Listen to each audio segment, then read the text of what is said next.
చెప్తూ ఈ రోజు లక్కిరెడ్డి బాలరెడ్డి కాలేజీలో సాక్షి రామకృష్ణారెడ్డి గారు అంటే సజ్జల రామకృష్ణారెడ్డి గారి నాయకత్వంలో పెత్తందారుల సమావేశం జరుగుతా ఉంది.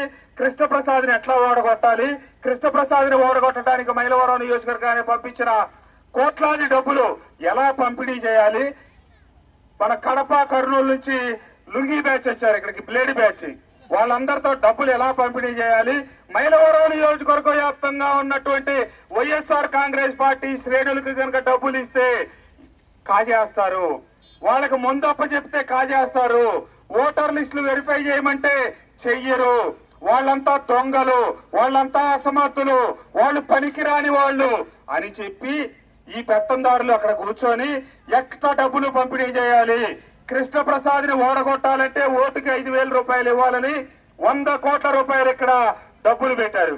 ఇదే కృష్ణప్రసాద్ మీద ఈ కక్ష కార్పణ్యం. ఎందుకంటే కృష్ణప్రసాద్ మైలవరం నియోజకవర్గ అభివృద్ధికి డబ్బులు అడిగాడు, కృష్ణప్రసాద్ చింతలపూడి అడిగాడు, కృష్ణప్రసాద్ అమరావతి అడిగాడు, కృష్ణప్రసాద్ మనకి ఎదురు తిరిగాడు.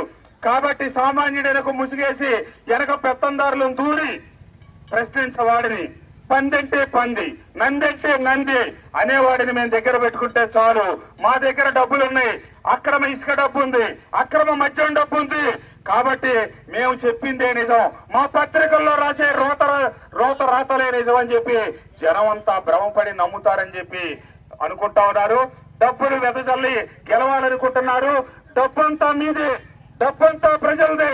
ఉచిత ఇసుక ఒకనాడు ఇస్తే డబ్బుతో ఇచ్చిన ఇసుక, ఆ డబ్బుతో ఇసుక తీసుకున్న డబ్బే మీ డబ్బే.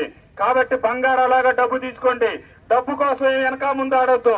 కానీ ఓటు మటుకు మీ మనస్సాక్షితో ఈ మైలవరం నియోజకవర్గ అభివృద్ధి కోసం నిలబడ్డ వాళ్ళ కోసం, కట్టుబడ్డ వాళ్ళ కోసం మీరు నిర్ణయం తీసుకోండి అని చెప్పి తెలియజేస్తూ ఈ కార్యక్రమంలో ఊరంతటి నడిపించి ఆదరాభిమానాలు చూపించిన జనసేన, తెలుగుదేశం, బీజేపీ కుటుంబ సభ్యులందరికీ నా హృదయపూర్వక ధన్యవాదాలు, నమస్కారాలు తెలియజేస్తూ